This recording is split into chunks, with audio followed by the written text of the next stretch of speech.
വർഷം 2015 മാഞ്ചസ്റ്റർ സിറ്റിക്ക് ഒരു മിഡ്ഫീൽഡറിനെ ആവശ്യം വന്നു. അങ്ങനെ സിറ്റി ഒരു മിഡ്ഫീൽഡിനെ തിരഞ്ഞെടുത്തു. അവരൊരിക്കലും പ്രതീക്ഷിച്ച് കാണത്തില്ല ഇതുപോലൊരു മിഡ്ഫീൽഡിനെ കിട്ടുമെന്ന്.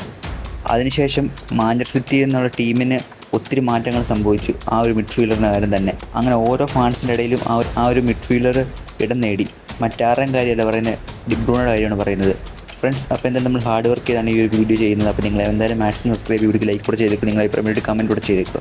അങ്ങനെ ചെൽസി എന്ന ടീമിൽ നിന്ന് 2015 സിറ്റിയിലോട്ടും ഡിബ്രൂൺ സൈൻ ചെയ്യുമ്പം ആരും പ്രതീക്ഷ കാണത്തില്ല.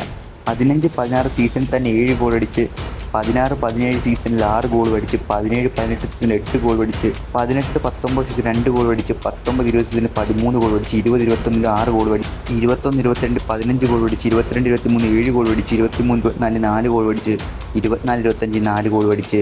അങ്ങനെ ഡിബ്രൂണ തൻ്റെ ഫോം തുടർന്നുകൊണ്ടിരുന്നു. ആകെ കുറഞ്ഞ ഗോൾ ഡിബ്രൂണെ അടിച്ച് ആകെ ആ സീസൺ എന്ന് പറയുമ്പോൾ 2018-19 സീസൺ മാത്രമുള്ള ഡിബ്രൂണ കുറഞ്ഞ ഗോൾ മാത്രം സിറ്റിക്ക് വേണ്ടി നേടിക്കൊടുത്തത്. ബാക്കി എല്ലാ സീസണിലും അടിപൊളിയായിട്ട് ഗോൾ സ്കോർ ചെയ്തു. അതുപോലെ തന്നെ പ്ലെയർ ഓഫ് ദ സീസൺ 2 വട്ടം 19-20 21-22 ഗോൾ ഓഫ് ദ മന്ത് 19-20 19-20 2 വട്ടം. അങ്ങനെ പ്രീമിയർ ലീഗ് ചാമ്പ്യൻ 6 തവണ നേടിക്കൊടുത്തു.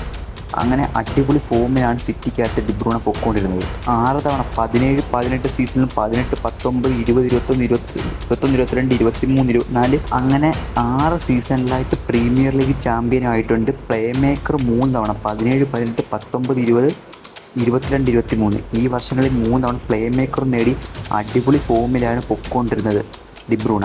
അങ്ങനെ സിറ്റിയിലെ ഒരു അടിപൊളി പ്ലെയറായിട്ട് എല്ലാ ഫാൻസിൻ്റെ ഇടയ്ക്കും ഒരു മിന്നും താരമായിട്ട്, എല്ലാ പ്ലേയേഴ്സിൻ്റെ അടക്കം മിന്നും താരമായിട്ട് ഡിബ്രൂണ സിറ്റിക്കകത്ത് മുന്നോട്ട് പോയിക്കൊണ്ടിരുന്നു.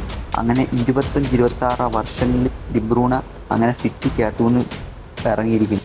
സിറ്റിക്കകത്ത് നിന്ന് ഇറങ്ങുമ്പോൾ ഓരോ പ്ലേയേഴ്സിൻ്റെ ഓരോ ഫുട്ബോൾ ഫാൻസിൻ്റെ മനസ്സിൽ നിന്നും കുറച്ചെങ്കിലും വിഷമം കാണും. ഡിബ്രൂണ സിറ്റിക്കകത്ത് ഇറങ്ങിയ ശേഷം, ഡിബ്രൂണ സിറ്റിക്കകത്ത് ഇറങ്ങിയ ശേഷം ഒന്നും നേടിക്കൊടുത്തില്ലെന്ന് ആർക്കും പറയാൻ പറ്റത്തില്ല. അപ്പോൾ ഇതുപോലൊരു മിഡ്ഫീൽഡറിനെ ഇനി സിറ്റിക്ക് സൈൻ ചെയ്യാൻ പറ്റുമോ ഇല്ലയോ എന്ന് ആർക്കും പറയാൻ ഒക്കത്തില്ല. ആർക്കും ഒരിക്കലും പ്രഡിക്റ്റ് ചെയ്യാൻ പറ്റത്തില്ല ഇതുപോലൊരു മിഡ്ഫീൽഡറിനെ ഇനി സിറ്റിക്ക് സൈൻ ചെയ്യാൻ പറ്റുമെന്ന്. അപ്പോൾ നിങ്ങളുടെ അഭിപ്രായം വീഡിയോ കമൻറ്റ് ചെയ്യും. ഇതുപോലെ മിഡ്ഫീൽഡറിന് സിറ്റിക്ക് ഇനി സൈൻ ചെയ്യാൻ കിട്ടുമോ എന്ന് നിങ്ങളുടെ അഭിപ്രായം വീഡിയോ കമൻറ്റ് ചെയ്യുമോ. മറക്കാതെ കമൻറ്റ് ചെയ്യുക. ചാനൽ സബ്സ്ക്രൈബ് ചെയ്തേക്കുക, വീഡിയോക്ക് ലൈക്ക് കൂടെ ചെയ്തേക്കുക.